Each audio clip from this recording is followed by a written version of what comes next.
And this is like legally enforced by the government, you know? What do you mean? That's not Bradley being a gym bro. That is being an American. An American cannot comprehend that. They're like, what are you saying? Do you find it difficult to genuinely change your opinion on stuff when people constantly look for hypocrisy? No. If there's something that I change my framework on or change my opinion on with new information, I don't think that that is hypocritical. I think that that is normal and that is the right thing to do. And I used to always get real mad at people who would say, you're backtracking, you're backtracking. And it was like, no, this is new information that I've received. So I'm changing my opinion. It's called learning. It's called growth. It's a good thing. It's not a bad thing. And I'm also pretty open and honest about the growth that I've experienced. I even talked about it with Bradley Martyn, the Bro Tips videos. He brought him up because he saw it and he was like, you're based in those videos. Actually, you know what? Let's watch the Bradley Martyn video. Do you trust me? Where is it? Raw talk. All right, guys, before we get into this podcast, football's in full swing, and you know what that... Okay, skipping the ads. 1 hour and 52 minutes. This should be a yearly collab. I don't even stand with most of Hasan's views, but it's entertaining to see these two in a pod together. Good Brad W. Guess I love Hasan. Brad, Logan choking you out definitely affected your upswing in notoriety. I hope you're being a more humble big guy. Brad was asking, will this ever get fixed or is it even possible for every situation ever? Hasan advocates for regular people every day. I admire him. Let's go.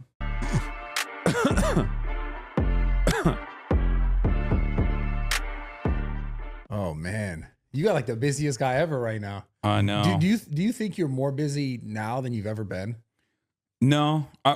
Well, I mean, look, 2020, when I went full time to streaming, Yeah. I streamed 42% of the entire year. Every time I see, you know, when they measure like streamers and hours watched, Yeah. you're always up there. Like, Yeah.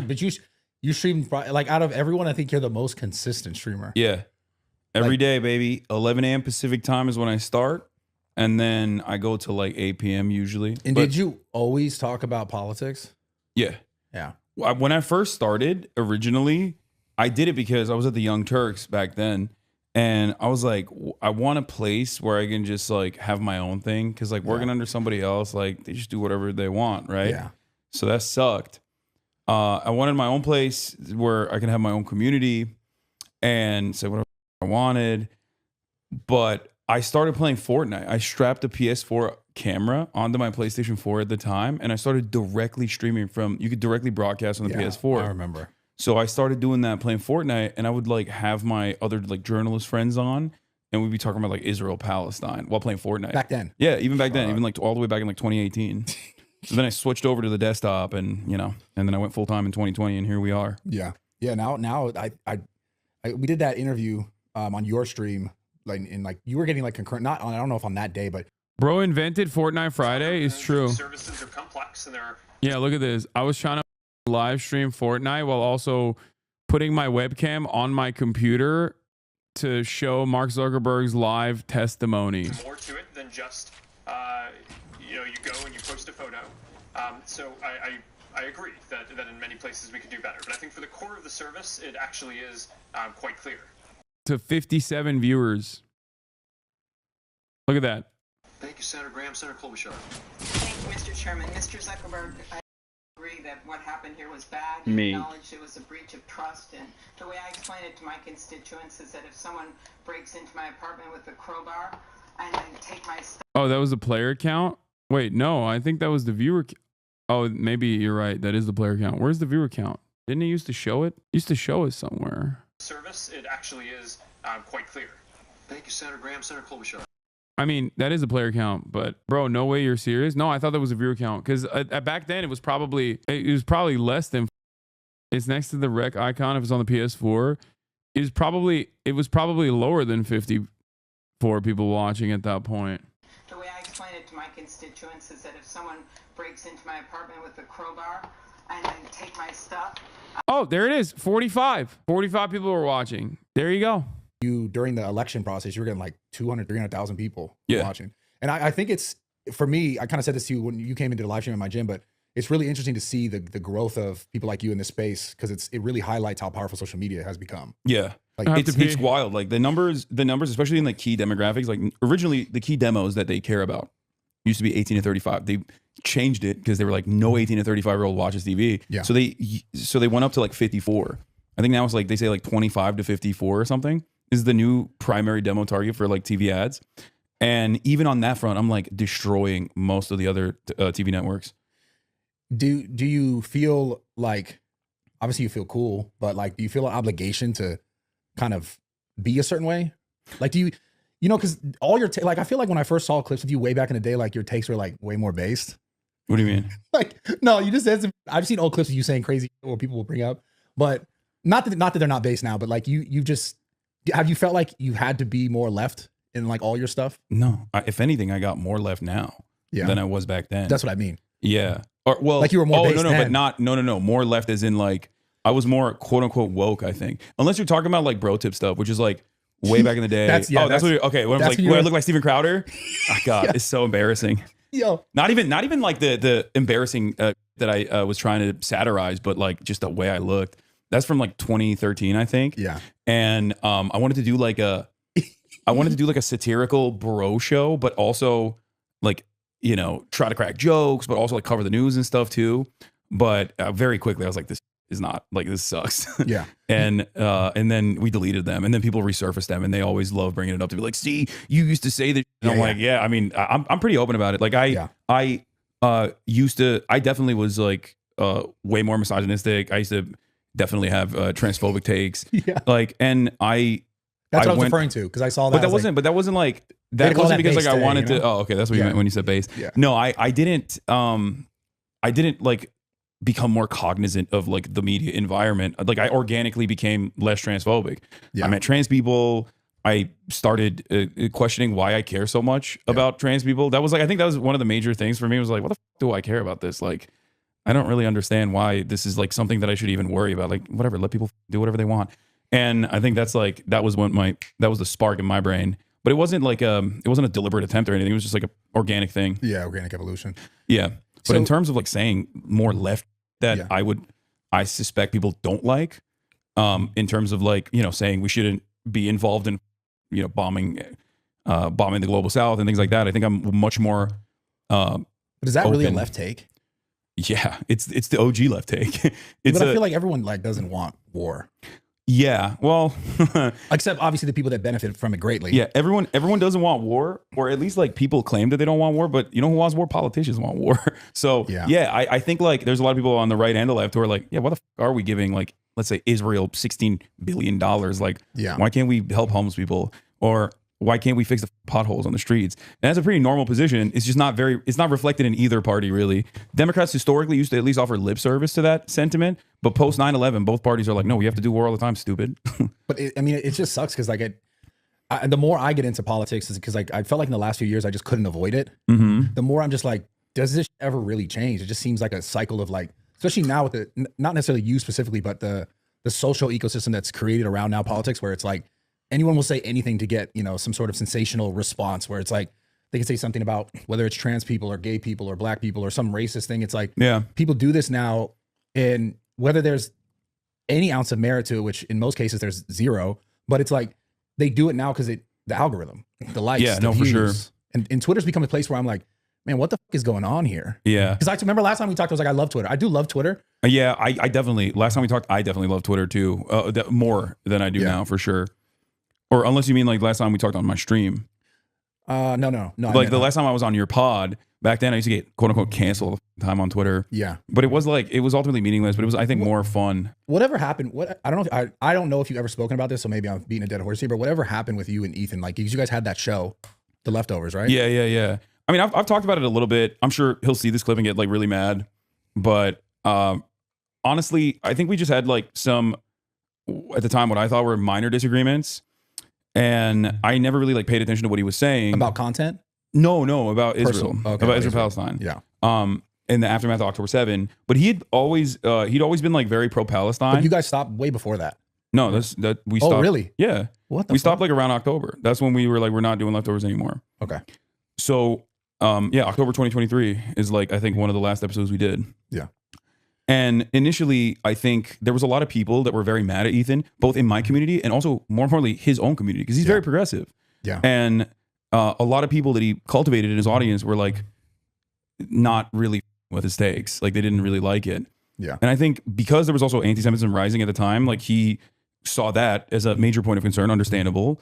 And I assume, I can't know what's in his mind, but I assume that he was like making the assertion that these people that were mad at him all the time weren't mad because they were seeing clips and making up their own minds, but mad for some other reason, either because they were anti-Semitic or because like someone was priming them to be mad at him. And since our communities had merged at that time, because of leftovers to a certain degree, I think he thought that like my takes were what was causing people to like hate him for what he was saying.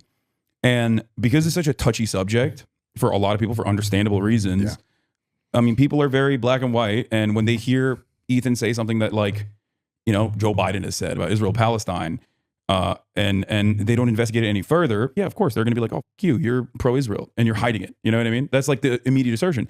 And for a year after that, I think that this was on the spot, for the record. Is that Israel flag socks? No, dude, they're Nike. What the hell's wrong with you?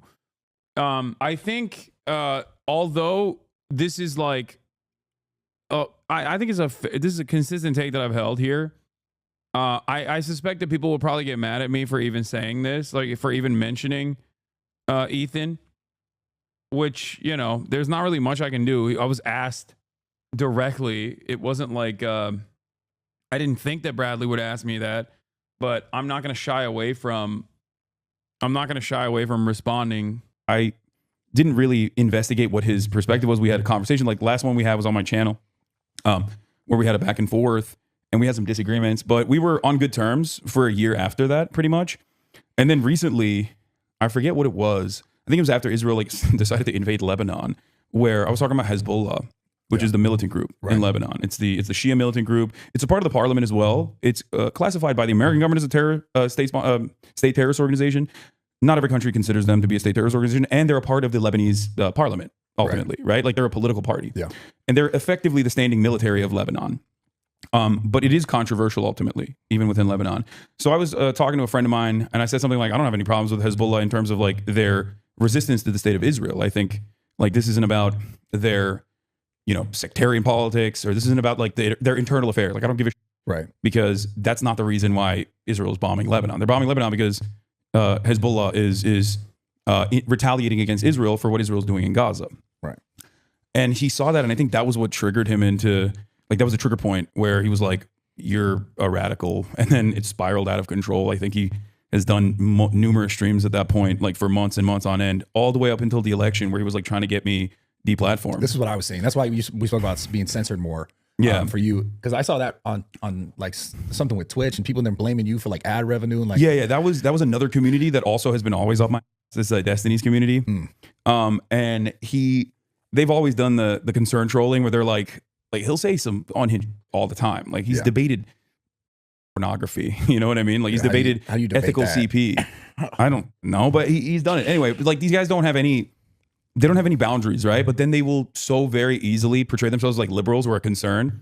And as an anti-Zio Jew, here's my take. I think Ethan did not fully unpack his Zionist mindset framework, so he would repeat Zionist talking points, leading the people to call him a Zionist. He doesn't identify as one, though, and he refuses to unpack those talking points as false, so he thinks people are calling him a Zionist simply because he's Jewish and not because he's repeating Zionist talking points. I think that there is some truth to what you're saying, but ultimately, I think like he got so...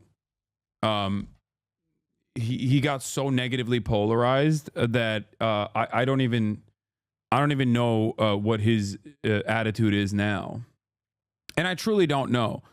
I actually don't know. I know people will say like, "Oh, bro, all it would take is for you to watch one of his videos and you'd understand." But ultimately, like there's a couple moments of like very stubborn pushback where like I wasn't immediately dismissive, but if it was something that I did not know, if it was someone that I had no idea about, I would just write them off entirely.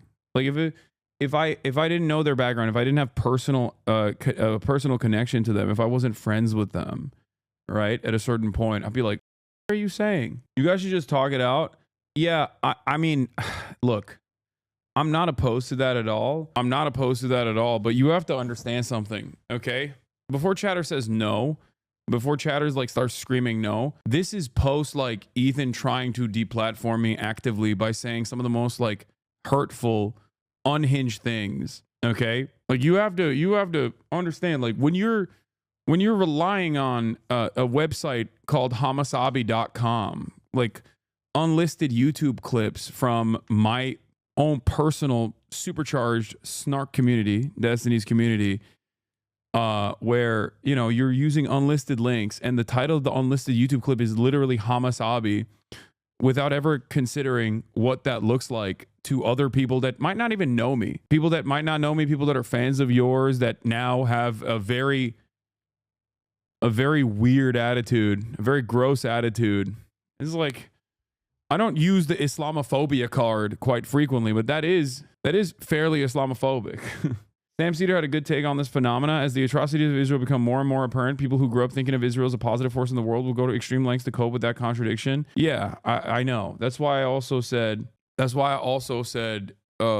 he should talk to Sam Cedar. Like, I privately texted him to say, hey, I don't think you respect me, but you respect Sam, so I think you should talk to him privately, publicly, it doesn't matter. You know?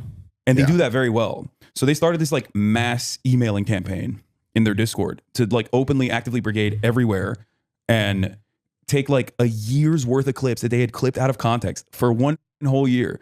Like Israel starts bombing Gaza and these motherfuckers are like, all right, what's Hassan saying? Let's start clipping. Yeah. And they had it on a website called like Hasanabi. They're calling me like Hamas-Abi. Yeah. And they just had all these clips and they were like they spent spam emails to like advertisers. Like I went to USC because they wanted me to speak at the college. Yeah. And I was like, sure, I'll do it. Why not? They sent 27,000 emails to USC to try to get me not speak at USC. And it's really interesting because like in the email, I saw the email that they were spamming. And the email was like, he got banned off Twitch for saying a racial slur, which is true. I did. What was the slur? Cracker. Oh. But they didn't put that in the email. So they were trying to make it seem like I was this like crazy racist guy. Right.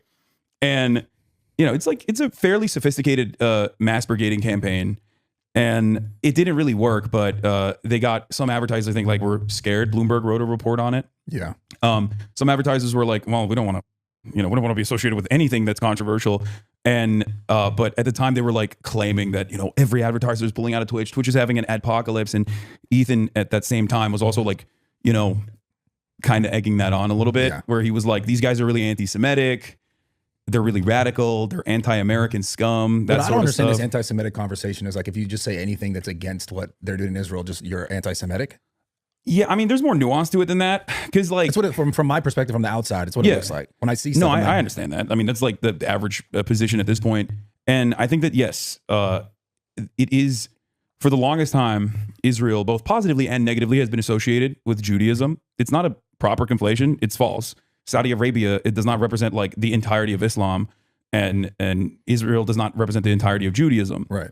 But if every single person that goes on television is saying like, this is the Jewish nation, like how dare you, you're being anti-Semitic, then yeah, of course people go, okay, maybe it is. Maybe everything they're doing for Judaism, and all the Jews love this, when it's not the case. Right. I mean, there's like a classic old Jewish saying, it's like 2 Jews, 3 arguments, where it's like there's no full-blown comprehensive monolithic understanding of what Israel is and what it's supposed to be among American Jews, especially. That's not like a real collective ideal at all.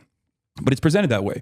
It's presented that way by people who hate Jews, who want to say, Israel, they're doing this for Jews. This is how Jews are. And it's also being said by people who are pro-Israel and also themselves Jewish, or just pro-Israel and pro-Jewish. Like Jake Tapper says that. Like, I don't think Jake Tapper is secretly a neo-Nazi or something, but he's saying that because it's been a very apt way to deflect criticism, because nobody wants to be offensive, especially in progressive circles. You don't want to be offensive. You don't want to be a mean person. You don't want to offend people. You don't want to be called an anti-Semite. So you're like, whoa, okay, I didn't realize it was like that. It's usually just a way to stop the conversation dead in its tracks.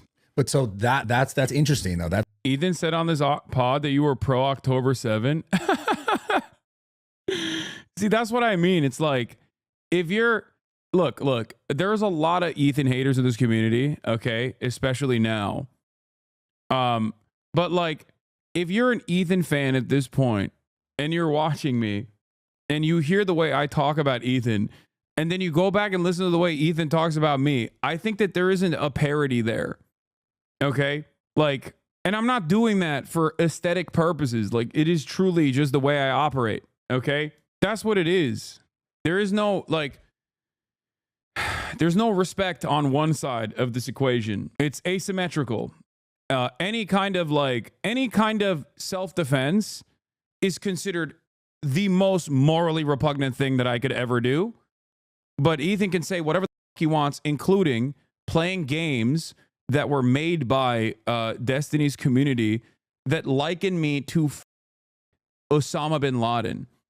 Or even claim that I've like hid my more radical perspectives when the first conversation I ever had with Ethan and Gila was on their podcast before we even started our podcast, where I basically described the steps in which 9/11 happened when addressing my America Deserved 9/11 comment. And he was understanding, because the thing that left from this equation is respect and charity. Okay. And if you look back at the past year before Ethan went on this conquest to like deplatform me and other pro-Palestinian content creators by falsely smearing us as anti-Semitic, akin to neo-Nazis or whatever, by grabbing onto anything and everything they could, both Ethan and also Destiny and shit.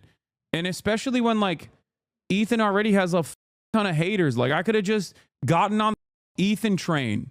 You know what I mean? Oh, Leftovers podcast ended because Ethan and I had disagreements on Israel Palestine because he's a huge Zionist. Like, I could have done all of that. You know what I mean? That would have been, I'd probably be getting celebrated by Keemstar at that point in the way that Ethan is getting celebrated by Keemstar now. The difference is I don't give a about that. I don't think that that's a productive way to approach anything. He just completely decided to cut off all charitability and all respect and just go on this endless conquest. They're going to clip that. Yeah, they can if they want to. But my point is, I didn't do that because I don't believe that. That's not how I operate. And that's not what I think is like appropriate.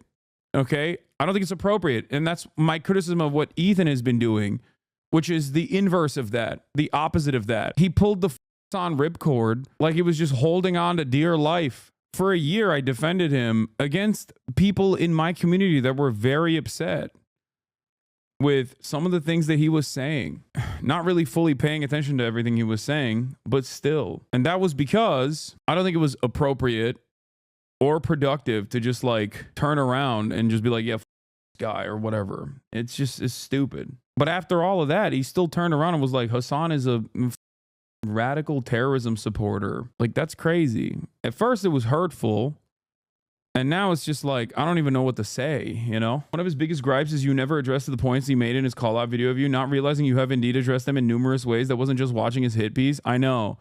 I don't know why he thinks like if I watched the hit piece silly compilation that he put together through like with Destiny moderators, somehow magically, you know, the world would come to peace or some shit. And yeah, the time frame where he did that was also not beneficial nor productive, and it was very silly. It was so drama laden when a genocide was ongoing, and the genocide is still ongoing, but at least I have more time now. That's like an interesting point where like why would certain conversations need to be just killed dead in their tracks? Well, because I mean, it's kindness first and foremost. It's because people don't want to be. Look here, Bradley asked me like he asked me a leading question, right? Where he's like, why do you think people are so scared of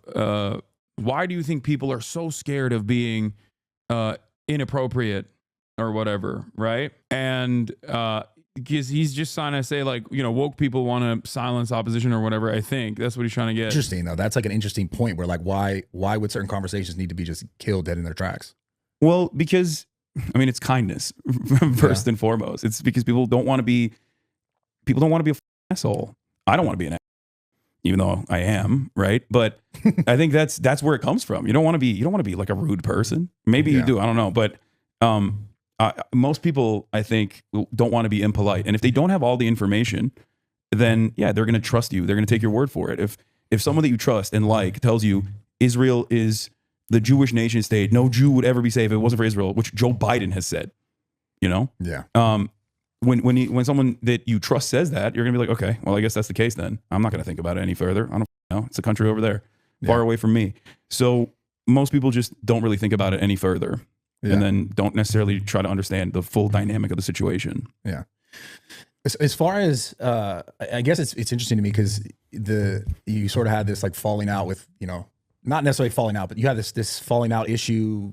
Whatever you just basically explained with Ethan. Yeah. And like the left sort of commentating because you didn't agree I have covered Israelism, by the way. with what they were saying. It kind of comes to what's going on right now with the right. It's really interesting to watch. But this whole conversation about the H-1B visas and like Elon Musk talking on Twitter and Vivek Ramaswamy talking on Twitter and all these people like chiming in and kind of like somewhat attacking each other. And I know they're enjoying that. Yeah, no, I love it. I love when right-wing infighting happens because it's like, it's rare. The left loves eating itself alive. Yeah. I mean, I get canceled all the time. It's not but right. People yell at me all the time. They call me misogynistic, transphobic, racist, white supremacist. And then on the other side, everyone on the right calls me a toy for defending marginalized people. You know what I mean? So, but the left loves doing that to itself. The right normally is pretty unified. Yeah. They're like, it almost feels like, you know, as long as we're owning the libs, whatever that is, you know, we're good. We're good. We're on board. So it's come from what? Basically the base, the Republican base for the most part, speaking out on behalf and kind of like seemingly or believing they're voting for basically a group of Republicans that are going to make America and put America first, right? And then it's interesting because then, you know, Elon is basically saying like, yeah, we need these foreign workers. It's been a thing. And then everyone's attacking him because they're like, wait, what about all the people who, you know, could have or could get the jobs here? It's a tough argument to sell to people on Twitter, especially when you got like what, hundreds of thousands of tech layoffs and you got American workers like training their H-1B visa foreign counterparts. I'm an advocate for immigration. There's enough money to go around, certainly. And, you know, there's endless potential everywhere, whether it's coming from India, China, or whether it's coming from an underserved neighborhood in the United States of America, whether it be some West Virginia slum or Southside Chicago. There's a lot of unlimited potential out there that we have not even tapped into. So I don't necessarily care about those sorts of things. Like in terms of immigrants coming in, I'm a immigrant. You know what I mean? I'm an American citizen. I'm an anchor baby, but my father recently became an American citizen. So my family would have been immigrants, you know, so. What? I'm Italian, so they came, they were immigrants. Well, there you go. So, but that's everybody. Everybody in America is, unless you're Native American, you can trace your lineage back to a point where you weren't on this continent. Right. So, and there's always historically been resistance against newcomers anyway. When Italians came in, they were treated like, when the Irish came in, they were treated like, it's always resistance towards whoever's coming in. The people that are there already are like, not these guys. Yeah. And then, you know, after some time passes, there's some growing pains. And then people are like, all right, never mind. These guys are cool. It's fine. Yeah. And you don't even think about it now. Like it's not even a thing. If you were to be like, yeah, the Irish are not white, people look at you like, what are you saying? Yeah. So that's normal, and it's historically happened in America over and over again. And right now, it's happening towards people coming in from Latin America, and also certainly now for the Twitter people, India. Yeah.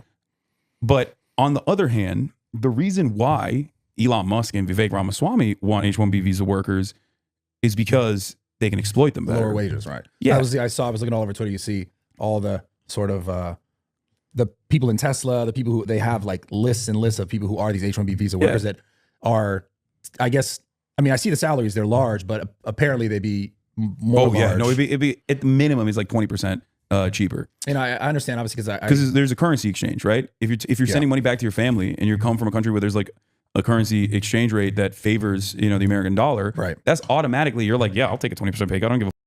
And on top of that, you get to work towards earning a citizenship in the United States of America. Maybe bring your family here. So yeah, you're going to be very excited at the prospect. But more importantly, it's an additional pressure because if you lose your job, you have to then go back. You're done. Yeah. You're out. You're deported. Meanwhile, there is already pre-existing pressures for American citizens to retain those jobs as well. Right. What do we got? In order to be able to get to those jobs, you have to go to college. College is $100,000 to $200,000 now. You got to take on student loan debts. Yeah. When you take those student loan debts, you have to pay off those debts. So then you take a job that you normally wouldn't take, and you just take it, and you gladly try to keep it to the best of your ability. You're vulnerable already. Another pressure for American citizens is healthcare. We don't have free healthcare in this country, unlike every other comparable OECD nation, right? It's not like the Canadians are super woke or socialist or anything or better than us, right? They're not. I've heard issues with free health. Not obviously I understand like your point to have it, but there's also other issues that come along with it being free too, where it's like, I know people in Canada who can't even get anything done for 7 months. So those issues are almost always as a direct consequence of underfunding. Politicians in countries like that, right-wing politicians, because they have right-wing, left-wing dynamics as well, like in the UK, for example, will systematically underfund healthcare deliberately. They do that so it's understaffed, and the hospitals look like dog shit, and there's not enough doctors and nurses, and the wages are low for the doctors and nurses. So when they fight back and demand higher wages, they're like, oh, we don't have money, sorry. And then they turn around and go, we got to privatize this. They do that because they want to privatize it. They underfund it, and then they privatize it. They privatize certain aspects of it, and inevitably the entire thing becomes private. Yeah. That's the ultimate goal for them. And at that point, you turn into the United States of America. So from your perspective, like, how do you actually fix this? Because it just seems like you obviously have people on one end who are like, you know, working hard to grow a business, and they feel like, well, I don't want to pay for other people's shit, right? Mm-hmm. That's like the whole beef with it. You're always paying for other. No, That's I'm aware of that. I pay a ton of taxes. Yeah. And that's the thing though. Like I know I'm unique in this, and people get mad at me for even saying this, but like, I don't have a problem paying taxes. It sucks that like it goes to, I don't know, murdering children in Gaza, a big chunk of it, and not to fixing the potholes. But at the end of the day, even if a percentage of it is going to the teachers, if a percentage is going to the schools, then I'm like, yeah, you got to do that. And I think that is, unfortunately, that's not a very commonly held perspective, because so much of our taxes go to like irrelevant that only benefits the corporations and you know, the super wealthy. So that's the really big overarching thing is like, how do we ever fix something that is just so money driven? I mean, it's just, you know, even as being counseled by the left is like my 4-year-old child telling me they're going to call the police when she didn't get her way. It usually ends up with a lot of stomping up and down, having a fit in the end. They just look stupid. I mean, yeah, that's because the left is institutionally powerless. The right, on the other hand, does have power. I mean, the left is not broadly represented by the Democratic Party in the way that like the far right absolutely is represented by the Republican Party. So much so that like we're even having this H-1B visa debate. It's not a debate at all for the average Republican. The average Republican doesn't give a shit, okay? They don't care. They don't understand it. They don't care. They could, if they heard about it enough, maybe they could develop an opinion on it. But as long as Fox News goes, Donald Trump said H-1B visas are good, and they repeat that, ultimately, the right is going to go, yeah, we agree with that. Whereas like even the far right is going to ultimately agree with that. Whereas with respect to the actual leftist movement, or people who find themselves homeless within the Democratic Party, like the Democratic Party doesn't even try to lean in to a progressive point of view. They actively and desperately try to present themselves as anything but that. They don't shy away from presenting leftists as an enemy. They openly spend time shitting on the left. You don't ever hear Republicans go, wow, this is so completely unacceptable. This is so completely unacceptable. The right-wing position, the neo-Nazis are out of control. Like, you never hear that from the Republicans. Can you explain how you seem to be hand-waving the H-1B abuse situation? This is affecting 500,000 people per year and driving wages down. How is this a leftist position to disregard these workers? At what point did I say that I disregard these workers? I always have repeated the notion that the best way, the best process to ensure that there's like still empathetic immigration in general is wage parity initiatives. Can you explain how? Can you explain this argument that you didn't make that I made up in my head that you were deflecting away from, even though you very clearly and very openly, very deliberately have described that position? After a 64-month subscriber, I have been in here numerous times. Know your perspective. You came across saying it was immigration, but it seems to be more corporate abuse. Wait. Okay. You not, I guess, hearing certain parts of my argument doesn't change my argument. Just go back and re-listen then. I've done multiple videos on it at this point. This is why being a leftist is so stupid. Like, grifting to the left is stupid, by the way. Because there's a 64-month subscriber in here that's like, hey man, I'm going to be as cynical to your takes as a person who has hated you for 5 years, not a person who has financially supported your broadcast for the past 5 years. People will say this and be like, I didn't watch the stream, but I watched that bot clip channel that clips everything out of context. Yeah, like, come on, chatter. Charity, please. Be charitable. Take a deep breath and reconsider. I'm saying it's corporate abuse. Why don't you zero in on that point on the podcast instead of making it about immigration? I'm not being cynical. I'm saying the point should be redirected to corporations, not an immigration issue. Oh my God. I did talk about that. Either I haven't finished the point yet and I haven't gotten to it, or I did. I remember talking about it, and I've talked about it a million times over. What the f is wrong with you? You think I'm secretly not invested in American labor all of a sudden? What are you talking about, man? God. Conversation about the visas. It's about being able to get the wage here. I want to look up this chatter's 64-month subscriber. I'm going to look up your comments. If I catch you in any number of different days over this past week where I was directly talking about this issue, if I catch you commenting on any of those other days, then you have literally no reason to assume that I don't talk about that. So there's got to be a different reason for why you are so charitable, okay? H1B.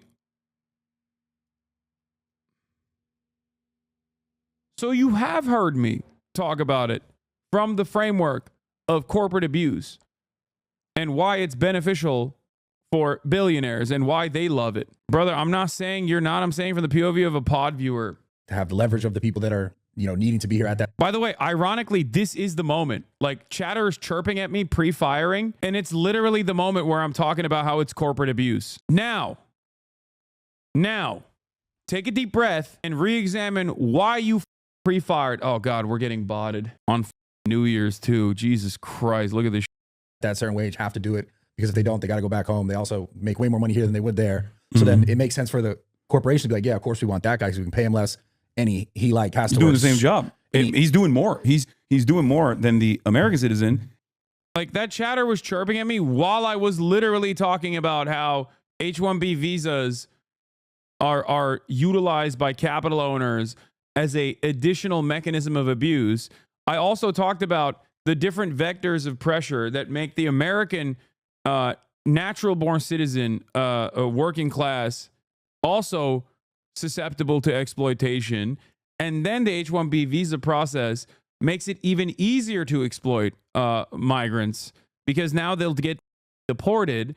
And that chatter was yelling at me about me not mentioning that while I'm in the process of mentioning that. I think that is, unfortunately, that's not a very commonly held perspective, because so much of our taxes go to like irrelevant debt. The really big overarching thing is like, how do we ever fix something that is just so money driven? I mean, it just, even this conversation about the visas, it's about being able to get the wage here, to have the leverage of the people that are, needing to be here at that certain wage have to do it, because if they don't, they got to go back home. Happy they also New Year, make way more money Austin. here than they would there. So then it makes sense for the corporation to be like, yeah, of course we want that guy because we can pay him less. And he has to He's doing work. the same job. He's doing more. He's doing more than the American citizen, and Elon did this with Twitter. He went to Twitter and he fired 50% of the staff, right? Immediately, day one. He fired all those people. The only employees he retained, he kept, were H-1B visa workers. Why did he do that? Because those guys, if they get fired, they're going to get deported. So now you can force those guys to stay there all day, every day, sleep at the office. They're basically indentured servants. That's what Elon Musk wants. That's what wealthy people want. They want to be able to. Are you happy, chatter, 64-month subscriber? Or are you going to triple down now and say, well, you didn't get to it fast enough in order to maintain the position that you were right and I was wrong all along? Not only are you wrong, but I want you to use this as a learning opportunity. I know it sounds silly, probably sounds like patronizing for me to just take a deep breath and demand that you do the same, okay, and reconsider. But what led you to be so initially cynical? What led you to be so initially cynical? Because this is something that a lot of people do on the left, okay? Get the most amount of time and productivity out of each individual employee. And the more vulnerable you are, the fear of deportation, the easier it is for your boss to turn around and be like, all right, I'm calling you up at 10 p.m. on a Friday afternoon. Oh, you got a fucking family emergency? You better get your ass in the office right now. I got a problem. If you say that to an American citizen will be like, no. Yeah. You know? you don't think there's any merit to at least what Vivek was trying to say as far as like the culture of like America and like there not being this work ethic. And he was kind of talking about the whole like, which I found really funny. The nerds and the jocks. The nerds and the jocks. Yeah, he was like, oh, I didn't get enough in high school, so that's the reason why Americans are getting too much. They're focusing on, they're venerating jocks instead of venerating nerds. It's like, no, that's just, he's a nerd. You know, and that's why he's saying that. The thing that I wish Elon would have led with was he, you know, after the whole, he started to respond to people and was like, oh, there should be this like, we should fix this system as well. And then we should have like a sort of like a minimum or like a, so that it's the reason I said that message was because you were only focusing on STEM. My point was it was widespread and everyone should be concerned. It's not a gotcha. Just saying you brought it up as immigration before mentioning corporate abuse and laying off workers, which I believe is more important with respect to this issue. I mean, my bad for not having future sight hockey. Dude, I'm not saying you should have future sight hockey. You literally also said you seem to be hand waving the H-1B abuse situation. Don't act like you literally are saying that I am like directly at odds with leftist ideology, with leftist position. I can see your chat. That's what started this process. You being a 64-month subscriber and coming in hot like that. This is not a moment of debate, dude. This is supposed to be a moment of self-reflection for you. Okay? Don't try to wave that by being like, no, I meant like something broader than what you had brought up. God damn, dude. My question is, how can you be a 64-month subscriber and be this uncharitable? Because you focused on immigration first rather than the workers who got laid off, brother? Yeah. There's a reason why I'm doing what I'm doing and you're watching, okay? I know how to communicate these things. I'm sorry. Holy fuck. I can't believe you're trying to backseat my podcast appearance here. Jesus Christ. And you're still trying to debate. Yeah, I think it was the right thing to do because focusing on immigration first and foremost is the right thing to do in that situation because the overwhelming majority of right-wingers don't give a fuck about the actual wages, okay? They just, the ones on Twitter at least that Bradley's talking about care because those guys are Indian, all right? That's why I said, and also very clearly and very deliberately, openly stated that we are all descendants of immigrants. I don't have an issue with immigration, but here's how this process is weaponized by corporations. And now we're having an aesthetic conversation, a back and forth, because you were wrong. You were wrong and you were incredibly cynical. So the question for you remains, why were you so cynical? Why do you think that I was like, not actually behaving in a manner consistent with my worldview that you should be aware of, okay? And I addressed literally everything. And you're still tripling, quadrupling down by trying to find another thing that you can hold on to. It's okay. When I'm wrong, I say I'm wrong. And it's not about taking an L or something like that. This is not a contest. I just want to make sure that people don't do this in my community, especially. Be more charitable. I expect charity from random people. How can I expect that if I can't even get it from people that have been in here for literally years? Okay? I wasn't saying that to antagonize. I was asking intellectually to learn from your thoughts on why you brought it up first. Brother, you literally said, or sister, you literally said, can you explain why you seem to be hand-waving the H-1B abuse situation? This is affecting 500,000 people a year, driving wages down. How is this a leftist position to disregard these workers? And then I tried to explain it to you, and you said you came across saying it was immigration, but it seems to be more corporate abuse. That's not just, you're asking to antagonize. Okay? And it's fine. You did it. It's okay. It's all right. I don't hate you. I'm not mad at you. I just want you to, I just want you to be more normal. Okay. That's it. It's the same if they hire these people or as far as like the immigrants or if they hire American workers. Yeah, if they had wage parity. That's kind of what he was going toward. He started talking about that like kind of after shitstorm had. He would never in a million years look for that because then that's profit margins. That's hurting his profits. That's hurting his bottom line. He relies on H-1B visa workers. I don't trust super wealthy people, billionaires, millionaires. What if they do change that? Will you say sorry to Elon? You sure? I'd be shocked. Yeah. Because I'm of the mindset that these guys will say anything and everything as long as you're not focusing on the actual pressure points, as long as you're not focusing on who's you over, who's robbing you blind, they're good. They're like, yeah, we should do price parity. They're never going to do that, but they'll say it. Yeah. You know? That's what I'm saying. Like it just, And it's the Democrats too, by the way. Don't get me wrong. Right, Like, I don't think the Democrats want to fix this shit either. Government and politicians in general. I just wonder, like, does it ever actually become what you think it could be to be better, right? Because it just seems like we live in this world where it's this constant more, get more, take more, grow, profit margin, shareholders, like, and that controls this whole entire nation and the world. It seems like you're describing capitalism right now. Yeah, but I mean, it's in a sense, yeah, but it's like not even in a sense directly, but No, that is what it is. But Yeah. that's the world. It's not like that's just going to disappear. No, I mean, look, I'm a firm believer that is not like inherent in human nature. Brad cracks me up. He bounces between there's no way to fix this and what if this crazy thing that will never happen happens, Lamau? Yeah. Yeah, you can be greedy, you can be selfish, you can be personally interested, but that doesn't automatically mean that we are also not social animals that constantly collaborate. This is a good take. My take is that grifters, be it Fox News, the Daily Wire, politicians, or drama content creators, successfully weaponize people's pain and misery, redirecting those frustrations in the form of targeted cynicism, harassment, etc., at the expense of individuals based on identity analysis instead of systems on the basis of material analysis. You cooked, RavXO. You're right. That's precisely what happens every single time. That constantly work with one another and do it in like very invisible ways. You know what I mean? It doesn't have to always be pure profit driven. And that's not like some ways. What do you mean by that? Well, what I mean by that is like there are additional motivators beyond making money that you engage in.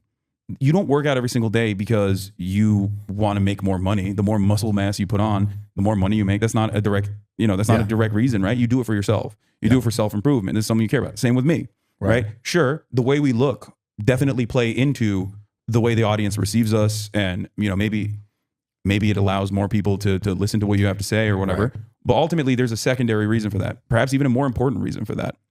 And we do stuff like that all the time. There are additional motivators beyond profit that cause people to innovate, right? That cause people to do stuff, that cause people to collaborate with one another, problem solving. It's not always at the behest of the almighty dollar. We're not always, like, I'll give you examples of massive scientific, like in the field of medical research, there are so many innovative products that have come out. These guys didn't do it because they wanted to make money. They did it because they wanted to save lives. Like the guy who invented insulin in Canada, he sold the patent for $1. Now you got to pay $1,000 to purchase it because a company bought the patent and then denied people the access to this life-saving medication that this guy found and was like, I want people to be able to have this. Like, this is crazy. People should be able to have this. This is like going to save people's lives. This is awesome. He did that collaboratively with a whole bunch of other people. Not a single person involved in that was like, think about all the money we're going to be making. You know what I mean? Yeah. It's always the dudes in suits that make the money afterwards. And they make it seem as though everyone only cares about money. Now, this doesn't mean that people don't care about money at all. Of course, everybody cares about money. I'm not one of those people that's like, oh, money isn't everything. When you don't have it, it is everything. Right. I've been there. I know. It's very important. It's freedom. Having said that, I think there is a very different mentality that a lot of people have, especially at the top of society. People who are corporate executive CEOs, where they care almost exclusively about like endless expansion, profits over everything. Whereas I don't think the average person operates like that. I think the average person is trained to think like that is something that they're invested in, but deep down inside, like most people just want to be comfortable. They want to be able to have, they want to be stupid. happy. They want to be happy. They want to be comfortable. They want to have a roof over their heads. They want a nice meal, get some, you know what I mean? Yeah. And have children, whatever they want to do, play Marvel Rivals. Yeah. Have some free time. Have some free time for yourself, right? But it just seems like it's so vast and it's so structured and it's so built already. There's no escaping it. Yeah. Mark Fisher once said, it's easier to imagine the end of the world than imagining the end of capitalism. And it's true. I mean, how many dystopian movies are out there, the world ending? Yeah. How many movies are out there where there's, we've moved beyond capitalism? Star Trek is like the only example I can think of. So it's true. It's like deeply ingrained in our understanding. We think it's like human nature that like everyone is endlessly selfish and endlessly greedy. Conservatives always talk about the family. There's no profit motive in the family. The family unit has nothing to do with profits at all. It's about taking care of your own. It's about taking care of your friends. And I think that we can expand on that, taking care of your communities. And plenty of people have that attitude as well as the self-interest. And I think there needs to be a better balance of that. And right now the balance is tilted on the selfish profit side of things. But that's my question is, how do you even make a balance like that? Like, do you think it just takes more people speaking like this? I think that plays a role in it for sure. Because like just speaking about something like, that's something like I'll see where, I even saw some tweet you made about the elites and you got a response from a bunch of like, conservatives. Yeah. They loved it, which is surprising because I was talking about like how they've destroyed public education. Yeah. Yeah. And so the response, so Mike made a comment basically, it's like, everyone's just gonna go back to talking about whatever, blah, blah, blah. And like, that's how it feels. That's how all this stuff feels, where it's like, there's these like super pain points and these issues. And then people just go back to like, all right, well, where else can I make money? We're easily distracted, especially with social media too. Like, where I think back in the day, like it would just be important for like a month. And now it's like 12 hours and then you're done. Right. Yeah. Like, but it's another cog. I mean, social media is another cog in that, you know, getting money. No, for sure. I think money, attention, clout, admiration. There are definitely other motivators beyond money as well. But yeah, I mean, people can't stand on one issue and really hyper focus on it. But having said that, like, would you do what you do if you made no money? If you were able to? I did do what I was doing when I made no money. Me too. Yeah. Not on social, because I was just, I mean, as far as being a gym bro and like training and talking about what I was doing, that's something I did. But even politics, like this is something that I was truly fascinated by and something that I wanted to, like my opinions, I wanted to share with other people. So yeah, and this is something that I was definitely interested in. And I mean, for the longest time, it's not like I had this like massive audience or a ton of money. Like I didn't, but I still did it. And I had virtually the same opinions I do now. That's why you can go back. I always say like, you can go back to like any video from like 2016, 2017, and I'm literally talking about the same issues, and I'm saying the same things. And you were always kind of a gym bro, because I remember I think when I first had met you, I looked back on my DMs because I was a gym bro making gym content, and you would message me about like workout. Yeah, it was so funny because I went back and I looked at our DMs. Oh, really? I even remember you were like, I responded. It must have been years later, and you were like, I messaged you in 2016. You're like, crazy. It's so embarrassing. Yeah. No, but congrats on what you've done. For real. Thank you. Well, I lost a lot of weight, and then I gained it back in COVID. It was messed up. I was so depressed, dude. Like last time we did this podcast, I was still pretty fat. Yeah. Like last time when we had a lean beef patty at my house, like I was so fat even then, but I was at least like I was like more regimented at that point. And like finally I'm back to a very comfortable place now. Yeah. And dude, that stuff I can't speak enough on, honestly. It's just like, it really changes the way you see the world.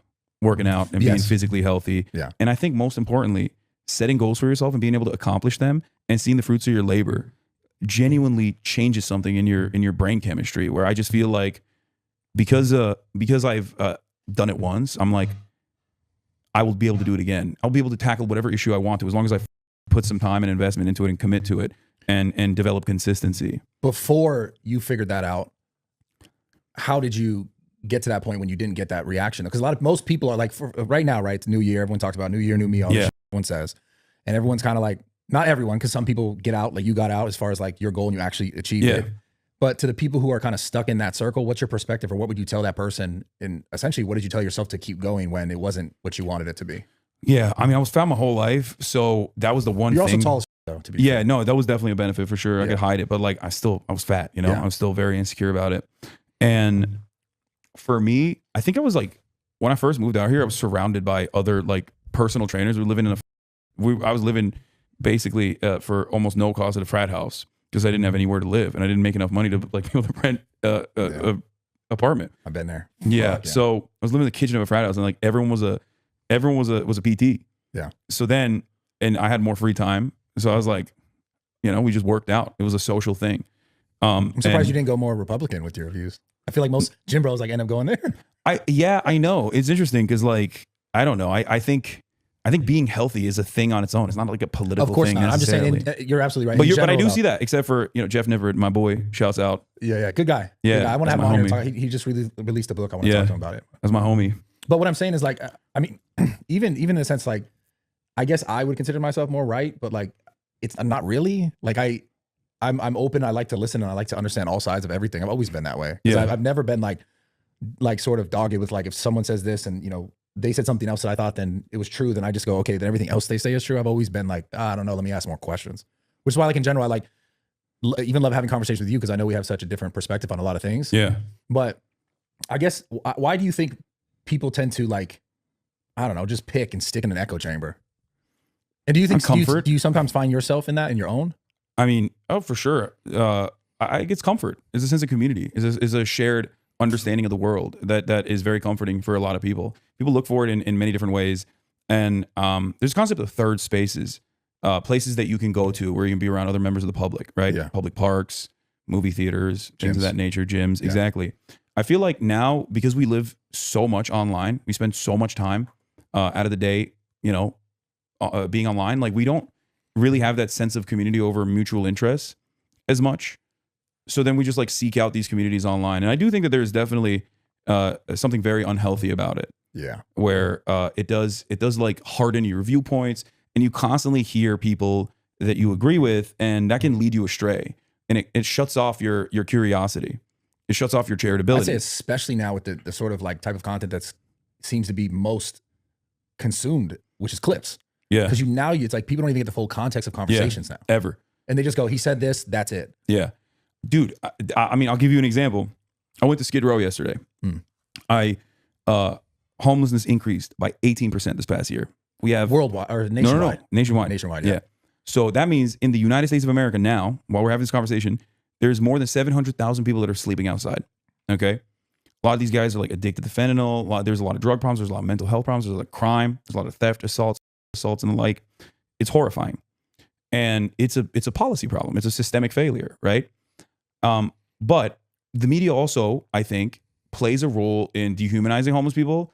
And especially when you see like the only interaction that you have with a homeless person is usually just like a person basically at the final stage of homelessness that looks like a zombie that's like outside of your house or jerking off outside of your house.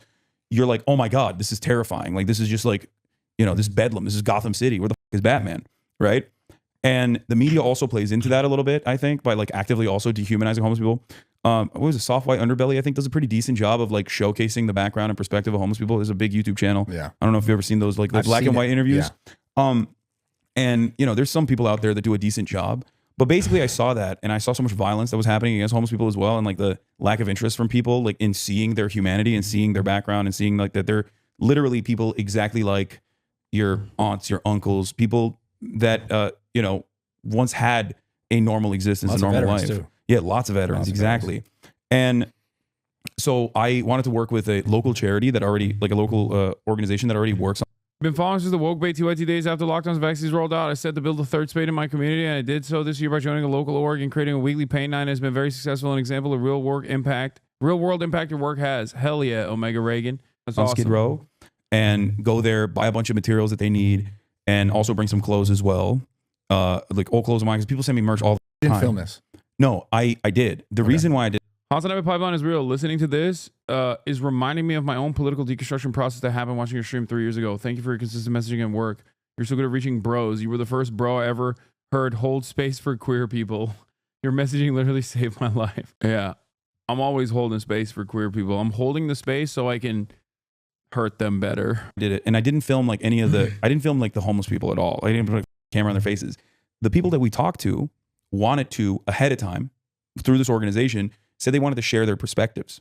So the way the way I set this up is that, you know, we were doing a good deed. It's fine. I went and bought like a bunch of tarps, and apparently that's like one of the most commonly requested items so they can build their tents, and which is like such a patchwork solution. Like it's not even a solution at all. You know what I mean? Like that's crazy that these are people that are so desperate that like, it's just like, yeah, they want to build, like that's housing material. You know what I can't stand on this conversation is that when the Olympics are coming or when China's coming to, they fix it.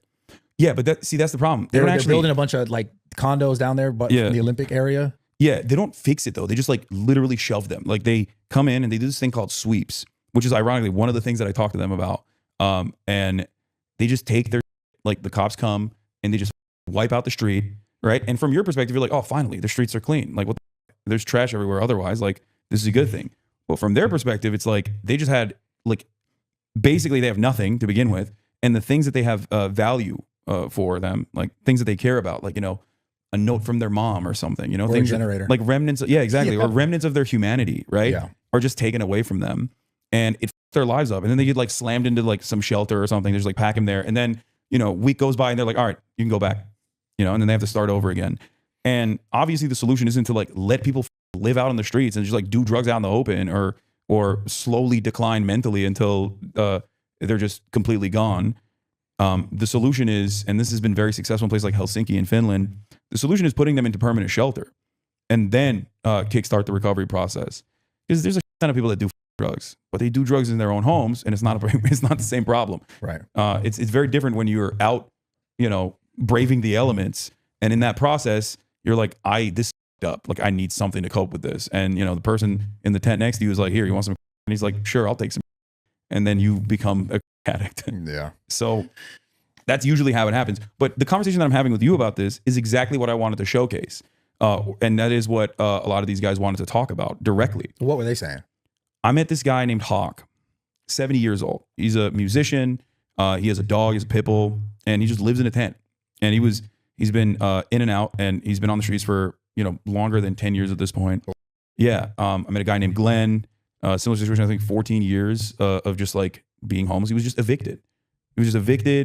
By his management company, and they didn't even give him any time to just like leave. He had a hard time paying his rent, but then he did a GoFundMe and was able to get the money to pay the rent, but they still evicted him. He mentioned that he was also doing drugs, and I think that's part of the reason, probably why. Yeah. But ultimately, the way I see it is like, these people need help. Like, they need counselors. You know what I mean? They need the people to go to where they're at and help treat the illnesses that they have, whether it be mental health complications, whether it be, addiction. Do you think that you could help everyone? Not you specifically, but do you think it's rational to say you could help everyone? Because there are people that, like, no matter how much you help them, they're going to end up somehow in the same sort of situation. No, you're absolutely right about that. And the way I think about it is this: even if you can't help every single person, even if there are people who are just like unsalvageable, because we've all experienced that to a certain degree in our lives. You just meet someone where you're like, dude, how the do you keep up? Like, how do you keep up every single time? Like, this doesn't make sense. And they just don't learn their lesson at all, right? No matter how hard you try to help them.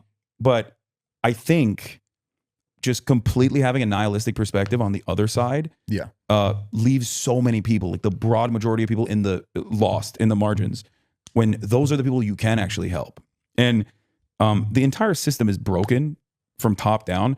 And there are so many different pressure points that you can apply some pressure to. For example, the overwhelming majority, if not the entirety of the homeless population, is created because of the housing market. They get priced out of the housing market. And like, the very common journey usually is that although there are people who, do crimes or whatever, or like are victims of abuse when they're children, and then they do a bunch of, shady shit, and they're in and out of the prison. You can't fix homeless. No, it's impossible. No matter how much money you throw at it, it's the homeless people's own choices that make them homeless. Your take is basically just an insult that's low class and dumb. Yeah, you, on the other hand, are very high class. It's just weird that, like, I guess a lot higher percentage of Americans are making these wrong choices, as opposed to somewhere like Austria, for example. Like, why is it that other big cities, other major cities, have significantly lower numbers of people out in the streets than like American cities? And I ask you this with complete sincerity, because homelessness is a moral failure, or that it is a thing that people choose to do. It is a consequence of their choices, is such a childish take. A higher class is someone that makes a point and does an insult. Dude, just listen to what I'm saying, man. Don't focus on the aesthetics, okay? What are you, a baby? I called your take childlike.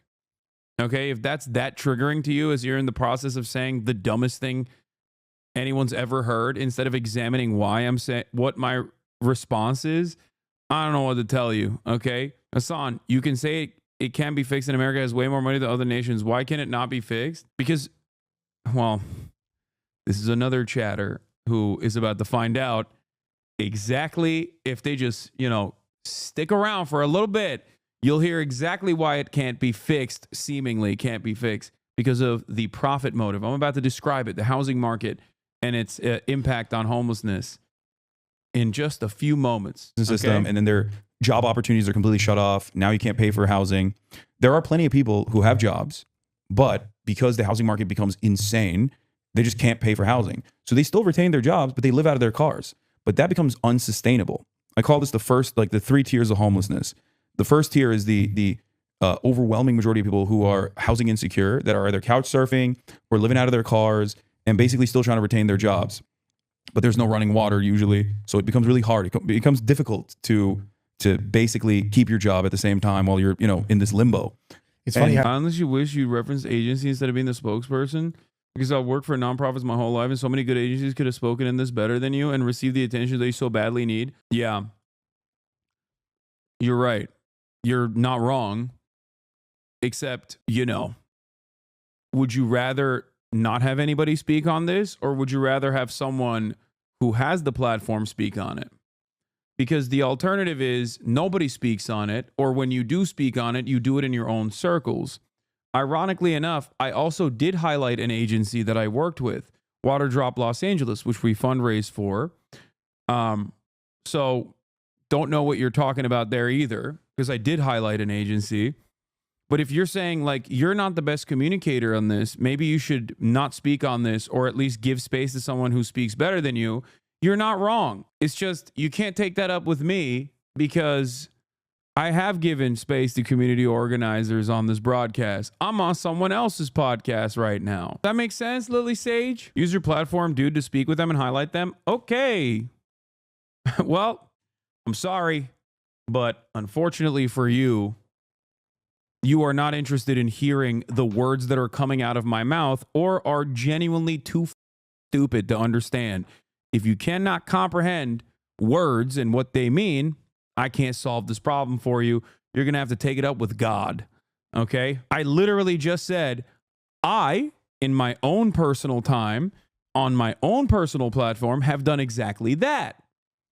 I'm on someone else's platform right now. You're going to have to take it up with them if you want them to put someone who works for a 501c3 or an organization, if you want them to platform that person. I can't just go, hey, Bradley, we're going to cut this conversation off right now.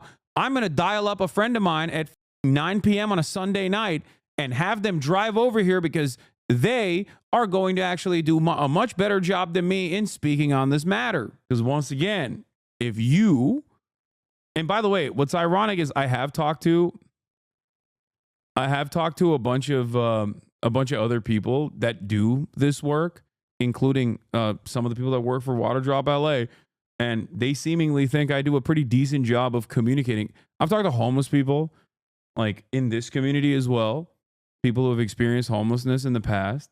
I've talked to community organizers as well. They seem to think I'm doing a fine job. Not Lily, but I don't think she understands quite a bit. There's a lot that she needs to learn about. I can't thank you enough for your explanation of the tiers of homelessness. I work in harm reduction in Boston at Needle Exchange, and I've used your explanation to really help members of the public better understand who I serve and the dignity and compassion that they deserve. See, there you go. Other people who work for nonprofits seemingly consider the way I message on this issue to be not a burden, but a benefit. Not Lily, not that one Lily chatter who just got perma-banned. Having this conversation, because there was a point where I lived in a car, my truck, and I would like park under over like freeway overpasses, and I live in people's like couches, and it's tough having the conversation too, because like I was in a position where timing was so, I mean, I can't even say it any other way, like luck, God given. I don't know what it was, where like, no, it is luck. I say that all the time too. Like I told you, I've lived in a fucking frat house kitchen. You know what I mean? It like things could have been very different. Yeah. And I was definitely a lot more fortunate, because like at least I had my uncle, you know what I mean? Even though he wasn't paying me all that much, but it didn't matter, because like I knew that if push came to shove, like I had someone to lean on. A lot of people don't have that. Right. But that in and of itself is luck too. And you're absolutely right. Luck plays a major role in this. Hard work plays a major role in this. But at the end of the day, like the notion that people aren't working hard is silly. You got teachers in Oklahoma that have to drive Uber at night after they're done with their, after they're done teaching, so that they can make a living wage. Those people are working really hard. You just don't see them. You don't think about them. You don't talk about them. And so we just write off all these people that are working their asses off like they're not working hard enough. No, they are working hard. They're working a lot harder than Elon Musk, who tweet 700 times a day. It's just that he's at the top of society, so he gets to do that, and he can hire people to do the jobs and delegate his responsibilities to some of the top minds on the planet. There is some merit to that, though, to actually get there. It's not like, even if you had everything handed to you to still keep making the right choices to be able to continue. Of course, there's merit to that. Of course, not everyone is always lucky all the time, 100% of the time. You can fail upwards. There's luck still, but there's luck in. What I'm trying to say is, I got very fortunate too. Like, how the was I supposed to know that someone who talks about politics 8 hours a day was going to go to a video game website and be one of the top content creators on the video game website, like for the past 4 or 5 years now? Like, that's luck. Like, I never thought that I would get to the level of success that I reached. Like, that wasn't even my goal. I just wanted people to hear me out. You know what I mean? Yeah. And I don't discount that at all. People get mad at me when I say that, though. They're like, "Oh, you think hard work is not important?" It's like, no, it is important. I mean, I stream literally still to this day 8 to 10 hours every single day. I don't have to do that. Yeah, you know, nuts. That's what I said when you were coming to this interview. You were like, you streamed all day, and then you're coming to this interview, and then you're going to another interview after, and it's like going to be 9, 10 o'clock at night or some shit. So respect to that. Like, there's no way I can discount that. I guess what I'm trying to get at is like, it's obviously not going to be the same for every person. Like, you can't save every person, but you seem to think there's a way, I guess, policy wise, to actually change that. Yeah, I think it's better to try to make endless attempts at saving every single person. What? You've made it sound pretty unreasonable. Only certain types of presentation will have access to these platforms. I'm confused. And if we try to focus on that, then we will be able to save the broadest majority of people that just that need like a helping hand, that just need to sometimes be heard. You know, something as simple as like, what's going on? What's your issue? Let me help you out.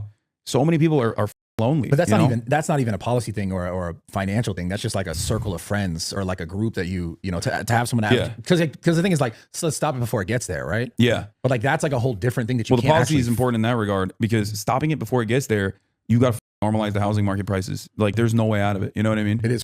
Yeah, you have to normalize the housing market prices. Like, and it's not about like deporting 20 million migrants or whatever. Like, that's not going to fix the housing market. It's going to make it worse, actually. Who the do you think builds the houses? You know, it's like 25% of the construction industry is undocumented migrants. Good luck. You know, imagine wiping out a quarter of the workforce. You're not building houses no more after that. Yeah. So, but the companies like, it's way too expensive to pay these guys. Yeah. So there's that issue. But even beyond that, like, we here in California, especially, like, you know, Gavin Newsom acts like he's the woke king, the woke czar, but bro, our housing situation is dire. It's really bad. Yeah. We build units, but they're always like luxury condominiums. Why the f don't we have more affordable housing? It's because if you make more affordable housing, there's more inventory. If there's more inventory, then obviously the price of houses are going to go down. And then all of a sudden, you own a house, I own a house. The price of your house went down. Let's say you took a mortgage out. Now you're stuck paying this like expensive ass mortgage for a house that is no longer valued as high. And for a lot of people, that's their nest egg. So it's this like intricate web that is interconnected in very meaningful ways for a lot of people. 44% of people in California own their own homes, or at least like own a home, right? Yeah. That's 44% of people who would immediately be like, what the f? You just eliminated a piece of my net worth. Right. How dare you do that? And so it's a matter of like, who is going to keep getting pummeled in the system? And of course, the voiceless, poor. More affordable housing isn't going to help people who don't work or do drugs. I think you're a decent speaker, but I think your points are more geared towards emotional view of the subject and not practical and definitive. Yeah. You might not have access to this information, but there are plenty of countries that actually do solve not the homelessness crisis in its entirety, but damn near in its entirety, pretty close to its entirety. And the reason for how they do that is not because like they have a better work ethic or work culture or anything like that. They do it through practical policy making. That's what I advocate for when I talk about public housing, for example, decommodifying housing. That is not an emotional argument. That is actually an argument born out of a utilitarian framework, born out of an interest, a genuine interest in improving social welfare for all citizens. And that's the problem. The wealthiest man on earth is a guy, okay? He loves doing drugs. A lot of rich people do drugs too. What happens when a rich fail son does drugs? They go to rehab, okay? Look at Hunter Biden. How is affordable housing going to solve lazy or druggies? They need therapy. Bro, oh my Lord. I gave an example of Helsinki, which has implemented a housing first policy initiative led by a center-right figurehead, as a matter of fact. So even their right-wingers in Finland are more woke on this issue because they see the problem and they apply practical solutions. It's called housing first.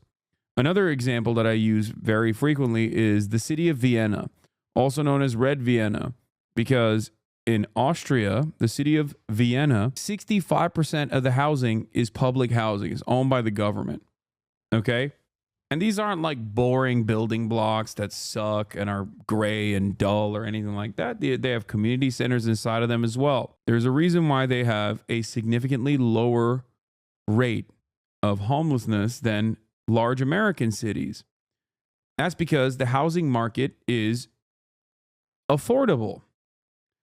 Because they don't treat housing as an investment vehicle, but instead as a shelter first and foremost. Okay? So if you look at the problem of homelessness and you think, oh, it's because they're all lazy and druggies, well, you're wrong. Okay? It is absolutely wrong. Many homeless people that get addicted to drugs don't start off as being addicted to drugs, and that's why they become homeless. They get addicted to drugs after they're homeless for many, many years. Many of them, the overwhelming majority of homeless people right now, still have a job. It's not that 700,000 homeless people right now that are sleeping in the streets or sleeping in their cars all are devoid of an honest wage. They have jobs. They just don't have a house. And they would be more productive workers overall if they didn't have to worry about shelter. That's the argument. Yes, the cashier at Target should be able to afford rent, groceries, and bills with their paycheck alone. That's what jobs are for. Exactly. It's the correct take. Working class people are the ones who get over in the system because they don't have the same defense mechanisms that a rich person has. Rich people can get together and be like, you're not doing that. They can buy politicians. They can host politicians in expensive dinners and shower them with gifts and become friends with politicians. They go to the same schools with the people that are in positions of power. Their children work under them. They send, Gavin Newsom's, well, he doesn't have family. He used to date Kimberly Guilfoyle. I don't think he has family, but I don't know. But like Ted Cruz, right? Ted Cruz's wife worked at Goldman Sachs. You know what I mean? You think she did that because she has a fantastic understanding of the economy? Is that what it is? Like all these people's daughters, and sons, they go and work at all these corporations. How does that work? Kamala Harris's brother-in-law is the chief legal counsel for Uber, Tony West. He has direct access to the woman who was supposed to run the country if she won the election. Yeah. Like that's insane to me. You know what I mean? But like that's the thing that I'm not trying to argue for, because it's all kind of a wash, but like it seems like that will never be avoided. Because there's that, at no point are you going to say like, yo, because like, what's the solution? Everyone is just the same? No, that's not the solution. Because like, it's like someone's going to work. It's also weird to think like, am I just going to work super hard to try to achieve these things and then give it all up? But then at the same time, like I understand the need in the humanity in it to try to like help more people. There needs to be an underlying like base level of material equality. What Americans believe we have right now, which we don't have, is the equality of opportunity. And equality of opportunity means that like, it does not matter what your background is, but you're getting the best education and you're not constantly desperate for your next meal. That's equality of opportunity. We can do that, but if we do that, then profits are going to shrink for major corporations, and we can't have that. That's just something that we can't have. And the system is designed in a way, especially the media, that plays a pretty important role in this. It's designed in a way to basically tell you to fear that reality. That reality is socialism. It's scary. Don't even touch that. That's, if you get that, then, that'll be like the USSR or communist China or whatever. Not in the ghettos, Hasan? What are you talking about? People say, I don't know, Venezuela, people eat rats. And it's like, no, man, like, let's just get to Europe style, benefits first. Like, is that okay? Those motherfuckers go on vacation for 3 months. Think about that. It's funny you say that, because every time, I swear I have people come from all over, but like there'll always be someone from like Europe or Australia, it seems as well, where they'll always be like at the gym, because I talk to these people in person and they're like, yeah, I'm on a holiday. Yeah. Holiday, they say. The fuck's a holiday? For like a month or two. And I'm like, what the? I don't remember last time I took a holiday. If I took a holiday, it's because I was going to go film something somewhere else. Yeah, exactly. I mean, I'm the same way. Like but we're in a unique industry. Like we're right. We're our own bosses. So if you wanted to one day golf and, do whatever you want, right, you could do that. Right. But the guys that are doing that are like working at the mines. You know what I mean? That's not a thing in America. Yeah. There is no like 3-month vacation for an accountant. Yeah. Okay. That's not a thing. There's no, and this is like legally enforced by the government, What do you mean? It's there's paid family leave, there's paid emergency leave, and there's paid vacation. That is mandated by the government.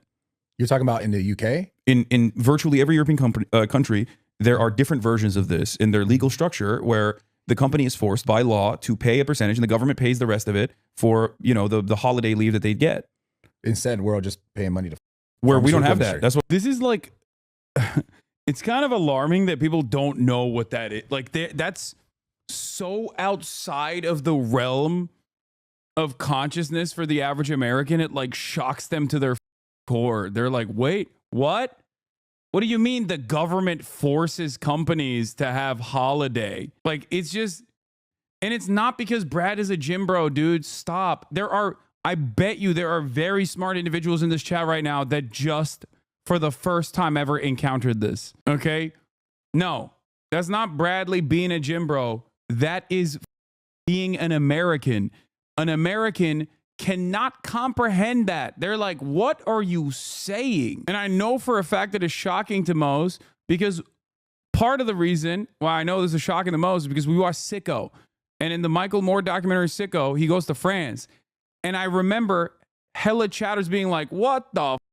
Hella chatters in here were like, what? What do you mean the government subsidizes and enforces paid leave? What? Yeah, it's called responsible governance, okay? So like that is not even a thing that you can bring up. You have like, I guess in some states you have like the state kick in with you know, a little bit of tax benefits that they give you, like give a company to offer paid leave or whatever, and then they legally mandate it, but it's not necessarily commonplace. Yeah. What's that right there? Oh yeah, hold on. So I wanted to show you. I wanted to show you what I got. This is like, oh my god, yo, He loved this. You asked me. This is crazy. You asked me earlier, like, oh, do you pag? I was like, do I pag? Yo, we didn't. But I didn't know you had this though. This is Bro. sick. So this is. Don't fucking, open the top though. The top is for the discards. Yeah. But This is like a 10, and you got Trump on here. yeah, I got the never Trump. surrender. The fight This is Trump. sick. Damn, I want this. Yeah. This is cool. Wait, It's so how dope. long you been doing this for? It's been a while. Yeah, you like? I love Nick. So I used to smoke. I used to smoke. Cigarettes. Yeah, I used to smoke Cowboy Killers, Marlboro Reds, and I quit because of nicotine gum. And it was years ago. Like I quit years and years ago, but I never quit the nicotine gum. And then someone put me on this, and I was like, damn, this is so much better than nicotine gum. What do you like about it? Alejandro! With the 50 bones. Oh my Lord. Thank you. Feels good. Yeah, But I think at this point, it's like, it doesn't just feel good where you're like, you rely on it. You know what I secretly mean? a Trump guy. I love that. Wait, not even, no, I love like this. I'm a politics guy. Of course, I have more Trump merch than the average person. I love. Yeah, you came in with the shirt to train. Oh yeah. I was dude, wearing I the loved Let's it. Go Brandon shirt. Yeah, I don't give a f- like I love hog culture, as I call it. Like right wing culture is hilarious to me Why do you call it hog culture? because some of them are hogs, man. I don't know how else to describe it. It's like the bro. It's just You like got some on the bro one shit. hand you got the libs, on the other hand you got the hogs. I make fun of both. That's fine. Carter, bro, you tell me about nicotine gum is literally the only reason I could quit 4 years later. I'm no nicotine at all. Nicotine gum, harder to quit than cigs, but also not as deadly. I mean, I've never even tried it, but from what I understand, you can trick your mind afterwards to just chewing regular gum while slowly weeding off of nicotine gum. I think that's honestly think like that's why you have so much success. 'Cause you definitely lean left for sure. On all your take. yeah. Heavy, but like you get it. I think you kind of get both sides, which is it allows you to have really good conversations about the stuff. Yeah. There's a difference though. Like I can have a conversation with you. I can have a conversation with a Trump supporter, but if it's like some nerd ass like Ben Shapiro or Charlie Kirk, then it's like different. Because those guys are like, this is their job. You know what I mean? Their job is to like constantly actively be that guy. Yeah. And I don't think I'm like that. I don't know. People think I'm like that where they People think like, you're like that for the left. yeah, but Yeah. am I like that? I mean, I don't think you are. Yeah. I've had enough conversations with you privately and on camera that yeah. I'm a normal dude. Like if you see me off clips only, you're gonna probably develop a very different attitude sure. of me. And I get that. But that's just the way that's just the way politics is in general. Well, so that's the thing with politics. Like it's never going to be one. Like and that ultimately leads to all the other issues we're talking about, which is like fixing the things, because a lot of the things require a little bit of both. Yeah, to like really be. Well, the way I see it is like, look, it's a distribution of power. Who gets to have the power? Who gets to have the money? Who gets to allocate the resources? And the only way to do that is through violence. Like that's just how it works. It's violence when the state mandates something and you don't want to do it, and then they come in and knock your door and they tell you with cops that you got to do that, right? That's technically violence. We don't interpret it in the same way as like you punching a guy, But it's force. but it's still force. Exactly, it's violence. And this back and forth, I think, especially in American politics, like a lot of the back and forth that we have is over the minutia because it's designed that way so that you're constantly fighting with other people that are the same exact interests as you, but you're like hyper focusing on the dumbest shit, like the dumbest shit that under other circumstances, if you were to take a deep breath and didn't have this sense of community being in these like echo chambers as well, you'd be like, what the f- do I care about this? Like, why do I care about this? I just want to be able to pay rent. I just want to be able to, buy delicious food and be able to eat it. And Which is fucking this is play why I video think games. this is why the Republicans won this whole election, was because like they leaned for that. They did, but they also definitely do the other stuff too, where they're like, the Democrats only care about trans people. They only want to like do trans bottom surgeries for, Latino inmates or whatever. And it's like, that's not a real policy of the Democratic Party at all. It's like something that it's considered medical surgery. The Republicans also did it under the Trump administration as well. It's like, it's something that you would never even consider until it's brought in front of you. And then you're like, what? That doesn't make any sense at all. This makes me mad. And if you investigated a little bit further, you probably would develop a different understanding over it. But in that moment, it just seems like it's the most significant thing. It's the most important thing that everybody needs to focus on. When in fact, it's just like so minor. So how does that change? That doesn't change, especially now if like everyone's just watching clips. Like, how does that ever actually change? Yeah, I don't know. I mean, we just keep making new clips. Yeah, well, the way I see it is like I've always had this policy where like people say a whole number of different things about me, where I'm like, I'm just gonna keep doing what I'm doing. I don't give if you watch more than like 30 minutes of my content, not from the lens of someone who just like hates me and wants you to hate me too, you'll pretty quickly understand where I'm coming from and what I believe, and that you will be able to make this assumption for yourself that whether or not everything that people were saying was true or not, you know? Yeah. But I'm not going to change my mentality because other people think I'm a certain way. I don't know. I just have firmly held beliefs, and I stand by it, and I do things regardless of what people are saying. Going back to the Skid Row conversation, the reason why I brought it up originally, and this goes back to the clips as well. Someone in my chat, before I even did it, immediately was like, well, don't you think you're exploiting homeless people? And there are people who do that. There are people who like go there and they're just like, and even when we first went there was a guy there that was like a little bit worried at first. The worst though are the people who go up and they're like, look at me give this guy stuff. Yeah, like, exactly. Bro, Exactly. And they came in hot, like locked and loaded to be like, the one friend who's too woke. They were like, you're going to go give them stuff and you're going to exploit them. You're going to exploit homeless people. And it's like, no, dumbass. Like, there is a very obvious reason why I'm doing this, and I'm doing this in the most ethical way possible. Where like I already do a ton of charity. I do it on camera, I do it off camera, I do fundraisers, I give money, I donate myself, I work with mutual aid organizations myself. The reason why I'm doing this on camera today is because I'm working with a local charity that is excited at this opportunity, so we can fundraise with them. We raised like 20 grand in the process to urge other people to be able to urge other people to go and do it themselves in their own neighborhoods, because it is a truly rewarding experience. Like I've raised I think last year I raised like 3 million, and this year I raised another 3 mil, maybe a little bit more than that. In different sort of for various different charities, like, earthquake relief, Palestine. And I've also given probably almost 1 million of my own at this point. Yeah. If not more, I'm not entirely sure, but it doesn't matter. It is that all of that is nowhere near as fulfilling as like going out there Everyone's and gonna be doing like tax write-off. That's that's what they say. Yeah. Like, oh, he's rich, he doesn't donate his money, he needs to donate. and then it's like, well, I do, and I did even back then when they were saying that, but I was doing it privately. Sometimes it comes out in tax filings because like I gave 170 grand to the Amazon labor union, right? I didn't talk about it, but it came out because someone wrote an article about it, and in the article they were like, Hasan Piker was the largest individual donator to the Amazon labor union, and it came out after the fact, and then still saying it's a tax write-off. It wasn't even a tax write-off. It's not even a 501c3. So like, it doesn't matter. People were like, oh, you don't donate enough of your money. And then you do, and then they say, oh, you're doing it for clout, and it's because it's a tax write-off. It's not even a tax write-off, and that's not how tax write-offs work anyway. It doesn't mean that like you get money in return from the government or something. And then they're like, oh, well, he's just donating money. He's donating other people's money because he's fundraising. It's like, but I donate my own money as well. Then they're like, oh, that's a tax write-off. And then they're like, oh, he's not going out there and doing it.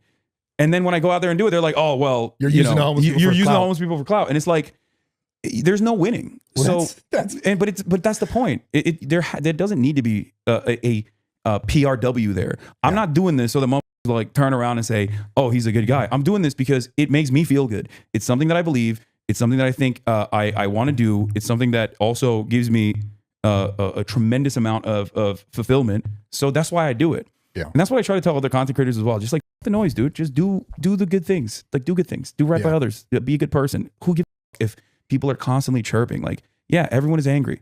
Everyone feels the economic pressures. Everyone feels isolated. Everyone feels alienated. Everyone is angry all the time. So when they see like some rich soul that is clipped for like 15 seconds and it makes you feel even further, like it makes you feel like that's an appropriate vector for anger, you just redirect it at that, and you get a sense of community by yelling at this one guy that you probably don't care about at all otherwise. Right. That's it. That's just in the moment. You can't let like that stress you out all the time. Yeah. It's not. It's interesting as a content creator. I mean, before I was really even considering myself a content creator. Maybe do socialisms for homeless next year. What are you? Bro, I did do that. Okay. How I built what I was building I wasn't even trying, because at this point back in, I don't even know, 2013 when I first started making YouTube videos, whatever it was, or 2014, there was no money, when you first start. Yeah. And all the content that I made was just like, this is who I am. This is what I do. And this is my relationship to it. And it's interesting because like, that's what also brought me all the success and all the money. Was just doing something like you're speaking about from a different lens or from a different time, obviously. But it was just what I really wanted to do because it's who I was. And I felt like I was doing things that if it was helping them, and then in turn it was actually helping me. And I wasn't even trying to get help. I was just trying to make content, and then it turned into my whole business. Yeah, no, it's very fulfilling. It's very rewarding. Yeah, the fulfillment part of it, like you said when you speaking to content creators, like do it because you actually care about it. Yeah, is the key. Yeah, that's the key to like actually being able to have sustainable and like long-term success in this industry for sure. Yeah, and that's why I'm able to do 8 to 10 hours, even though people are constantly chirping in my ear because you actually care about it. Yeah, but the point I couldn't even get across is still because I weave harder than Donald Trump does. Yeah, that's dope. Is you came back to it? Yeah, just like him. Yeah, just like Donald, just like Don. The point I was trying to make is that even before I went out there, someone in my chat was saying like, "Oh, you're doing this to exploit homeless people." I described the process, but I got mad because I'm like, "Be charitable." Like, do you think like, do you not know?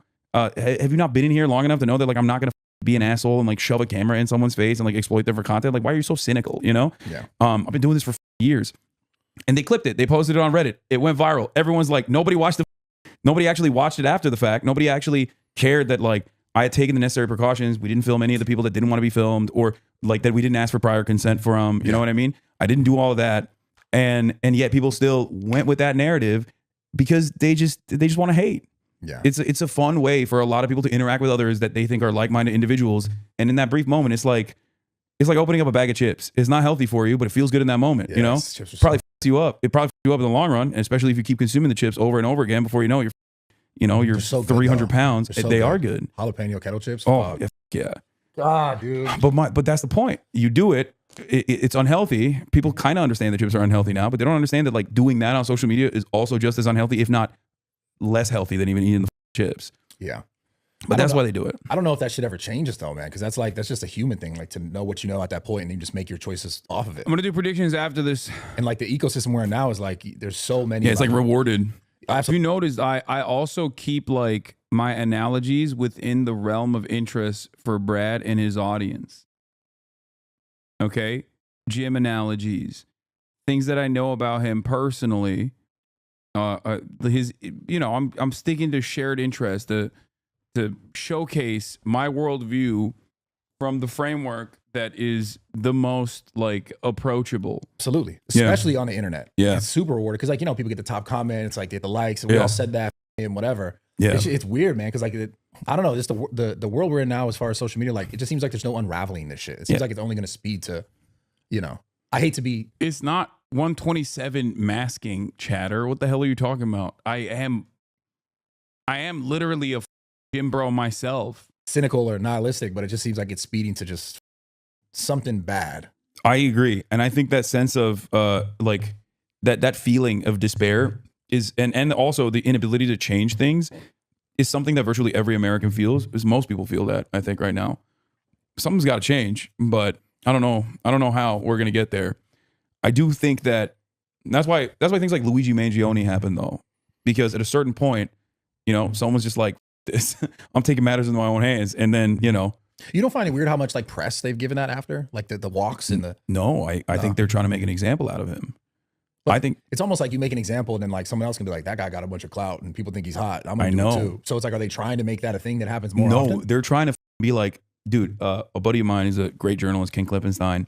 He got a NYPD memo that said that like people who are openly pro Luigi Mangione will also be treated as like hostile, like treated as though they are also, pro terrorism.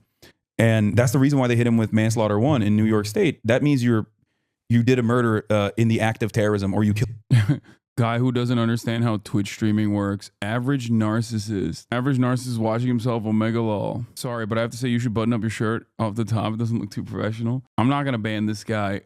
I hope you are having a wonderful New Year's Eve. Normally, everybody gets manslaughter 2 in New York. Manslaughter 1 is only reserved for people who kill cop killers. They say, you shoot a peace officer if you shoot an EMT or a firefighter, but nobody shoots EMTs and firefighters. They're shooting cops, right? Yeah. So it's for cop killers. It's a very high, it's a higher penalty. Or if you are murdering someone in an act of terror. So they're considering that an act of terror. Yes. Killing a healthcare CEO is considered an act of terror. People get murdered every day in this country. You murder one rich guy, that's terrorism. That's interesting. Yeah, it is. Yeah, because those are the real people. Those are the only people that matter. And I think the media is so invested in like trying to finger wag at people. And I think they're missing the mark a little bit because they just make him look cooler and cooler. Like that prep walk that the perp walk that they did, that made him look like he's the Joker. You know what I mean? Yeah, what is he, like Superman? Like, and one of the cops had like some nice shoes on. Like, yeah. I was like, what the? He wore his Sunday But best. it just seems like it's going to be a documentary and it's going to be a Netflix thing. But it's in a weird way. It's also just not even a weird way. They're glorifying it. 100%. But if he was like some sick, twisted file serial killer, even if they perp walked him, it wouldn't have that same impact. Sure, there's still crazy people that like, you know, jerk off to Charles Manson or whatever, right? There's like a medical term for it. I think it's called like hysterophilia or something. I don't know. To specifically Charles Manson? No, to serial killers. Like people that like fantasize and fall in love with like serial killers. They always say don't f girls that like serial killer like documentary. They say that's something about that. I don't know. You're eliminating like 90% of the dating pool. I think that's like I think women love true crime, man. They love true crime. Why do you think that is? I don't know. I've always wondered that. They like the bad boy. A buddy of mine, I think a buddy of mine thinks it's like the women's fantasy. Like the male fantasy is like you apprehend a school shooter. Like you put yourself in a position where you engage in hand-to-hand combat. Hero, yeah, you're the hero. And I've talked to some people that they think that like it's there's pageantry to the deaths almost, where they're like, you have the beautiful victims that everyone feels bad about. I don't know. I just don't understand it. I can't. You've seen the same thing with like the Menendez brother thing came out and was like how all these girls should. I still don't know. I don't think that's right. Like, I don't think that assessment is correct. I just don't know. Women will say it's for safety, like to figure out it's survival, but I don't think that's the case either. I know the common take. The common take is that like women do it for survivability. I like how you stopped yourself talking about it because you didn't know. Yeah, I mean, I just don't know. But I also am not convinced. I'm not convinced that it's for, I'm going to be honest, I'm not convinced that it is for safety. Like, I've heard that as well. There's definitely a morbid fascination with it, and I don't know where that morbid fascination comes from. Put up to their trials, and the girls are showing up to this guy's trial. Yeah, but it's not even just girls that are showing up to his trial, but I think like they're making it seem like that to try to like soften the impact a little bit, to be like, yeah, no, it's just like silly girls that love him, that want to fuck him because he's hot. It's like people were celebrating this before they found out what the motherfucker looked like. And yeah, everybody immediately universally understood what was going on before they knew the official motive of the shooter. When they found out who the victim was, you say universal healthcare. I think that's why women are really interested in horror. Experiencing a real fear from a safe space is cathartic. That could be it. I think that makes a lot of sense. Because like the date gone wrong turned into murder from a serial killer is straight up a very real, understandable fear that every woman has. So I feel like when you watch those horror stories, you get to live in that shared experience and that shared space for a brief moment, but without like any of the real physical repercussions. I don't know, but I'm not convinced on the true crime is for safety tips conversation. Brian Thompson assassinated in broad daylight in New York City. Everyone was like, "Oh, I know what happened." Why did everyone immediately understand the motive? Being that they thought that this person got killed because of the healthcare system somehow. Yeah. But do you think that's like killing someone's not necessarily a good thing in any case? Yeah, of course. If you were to handle all your problems that way, there'll be societal collapse. You know what I mean? Yeah. Someone cuts you off, you just dumb them. Like, man, that's like the Wild West. That's what I mean. You can't have that. That's not like, you can't foster a normal and productive society like that. So what do you think why do you think they're trying to scare people from not doing it? It's almost like I think they're trying to punish people and finger wag people and try to get like at least, I don't know, anyone who's like over the age of 65 that watches television to also be on board. Because like the reality of the matter is, if you're 65 plus, you just listen to what the TV is saying and you just kind of repeat it. It doesn't matter. You watch ABC, you're a liberal. You watch Fox News, you're a conservative. My mom loved bless love my mom so much, but man. But that's it. Like if the television man says like, this is bad, you shouldn't feel good about this. In most circumstances, people go, okay, I shouldn't feel good about this if they're over the age of 65. Social media is an entirely different universe, right? Yeah. But I think that's the major reason as to why they are doing so much coverage on it, where they're like, this is bad. You should feel bad. This person had a family. This person had children. And a lot of people who are under the age of 65, who don't give a about what TV man is saying, look at that situation and go, you know who else had a family? Me, mother. And then you denied my mother's chemotherapy bills. Like you denied her chemotherapy claims that she paid for. So you, Insurance, you know, bro. Oh my God. Yeah, it's so bad that like insurance is so like the corrupt influence of for-profit healthcare is so fucked up in this country. Other rich people hate it. Other CEOs. I looked at his LinkedIn post. Brian Thompson posted on LinkedIn like 2 years ago, and talking about like, you know, here are numerous ways in which like we're trying to be better for our you know, for the people that we're taking care of, right? There are other CEOs in the replies being like, you 2 years ago, not before he got killed. I'm saying Right. on LinkedIn, you got other CEOs going, no, dude, your company is awful. You denied, you denied my medical coverage for an immediate family member. Like I'm suffering. So that's how up the situation is. The fourth most profitable company in the country, right? You got their profit margins are 6%. It's $33 billion in net profit that they brought in. $33 billion in 2024 for doing what? What the does an insurance provider do? All women are actually individuals who all have different views on the world and react to it in different ways. Hard to believe they aren't a single-minded monolith. I agree. Except all women are beautiful. And on that aspect, they are a monolith. But you're right, Chatter. All women are beautiful and always correct. And on that front, they are as close to a monolith as they can be. What do they do? Asking me? What do you, I mean, so what do I think they do? So what normally you pay insurance, and what they're supposed to do is that when something happens, they cover. Don't you take away views by watching this on your channel? Oh my God, bro. No, it doesn't work that way. Also, please go watch it and give it views. And people do anyway when I watch it. And then hit that like, you know, get it boosted in the algorithm before the haters swarm it. A larger portion of what you would be paying if you weren't. Yeah. But their entire profit margin relies on being a middleman that doesn't need to exist and doesn't even exist in some countries at all. And their entire profit margin, their entire profit structure. I do these podcast appearances especially because this is devoid of chat constantly in my ear chirping. Okay? So that you can send this to, like, this is so perfectly packaged for you to send it to a gym bro friend of yours. Okay? Many of you have bro friends that know Bradley Martyn, that like Bradley Martyn. You always ask me, like, what video can I show my friend? If you have a liberal Pod Save America style friend, you can send my Pod Save America appearance to them. If you have a bro style friend, you can send this video to them. Okay? Or a family member. If you have like a Sigma Grindset business minded friend of yours that you want to introduce me to in a positive light, you can send the Colin and Samir podcast appearance, or the one I did with the what's the real estate guy's name? I'm forgetting that. Graham. Sure.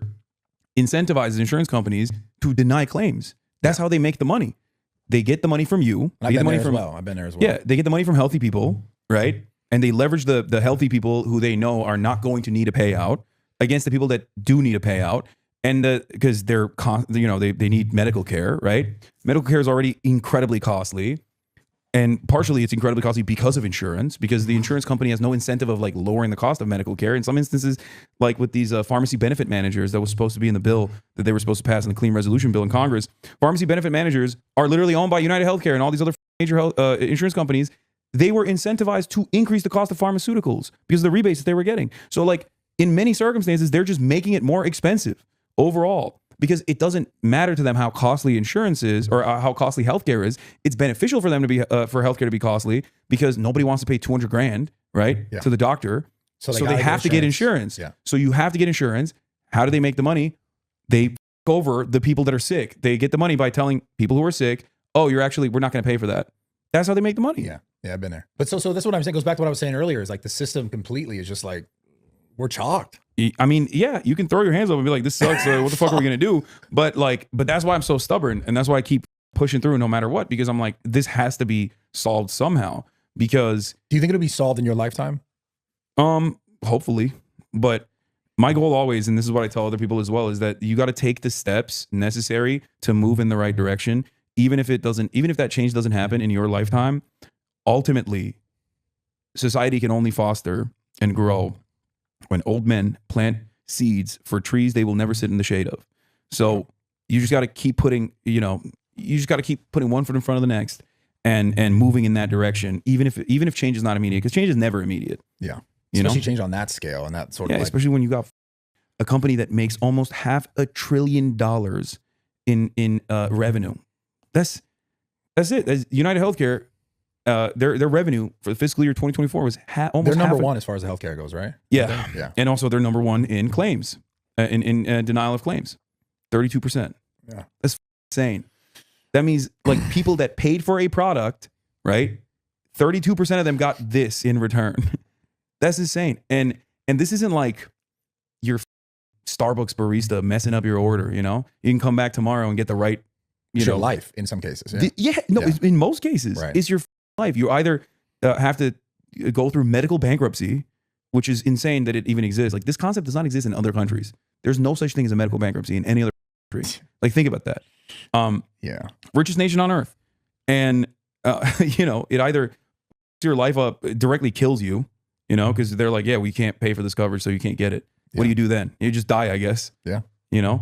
Or it ruins your life permanently because now you're saddled with hundreds of thousands of dollars in debt. Yeah. But that's what's the fix then? Changing policy? Yeah, changing policy. But good luck changing policy when politicians on one side of the aisle are talking about, trans bathrooms or whatever and politicians on the other side of the aisle are not even doing a good enough job defending against that and have no real interest in like actually fixing that system either, because their sons and daughters are also working at those companies. They're also getting millions of dollars from these companies in campaign financing. And the media is also, in the midst of that Luigi Mangione coverage. What happens when the advertisers kick in? You got United Healthcare advertisers on the exact same channel, So it's an entire system designed so that you don't recognize the cruelty of the system itself. It does it by telling you should fear the other. It does it by telling you that you should fear your neighbor in some instances, that your neighbor that has the same exact problems that you do in terms of like paying rent or in terms of putting food on the table, the cost of goods getting higher and higher, or how expensive it is to like send your son or daughter to the best possible school so they can get a leg up in life. Those people are your enemies. Those people are the people you have to fear. Those people are the people you have to despise. And it also tells you that like there's no alternative. The alternative is so much worse, so scary. Death and destruction, But it is exactly that. It's funny. It is currently exactly that in a lot of ways for a lot of people. Yeah. Oh man. All right. You can watch the rest of it on your own. I wanted to give this a view and see, but oh wait, hold on. We got to also do my favorite part. All right, we're going to do 2025 predictions next. And the fact that MAGA coalition was built on super poor people being duped and believing billionaires cared about them is genuinely funny. Hasan's doing the good fight. Bradlow's asking, will this ever get fixed or even possible for every situation? Big fan of Hasan here. Is a great watch. Respect for Brad having a left-winger on the show. Sometimes you got to hear what the other side has to say. This should be a yearly collab. I don't even stand with most of Hasan's views, but it's entertaining to see these two in a pod together. Hasan and Brad have great chemistry. W Hasan. The world needs more conversations like this. If you're watching this and being less charitable with Hasan's views than Brad is, maybe do a little self-work. If you think wanting to end the genocide, affordable healthcare and housing and workers is radical, I don't know what to tell you. Can we have a timestamp for where we ended, please? Yeah, it's 128. Thanks for having me on.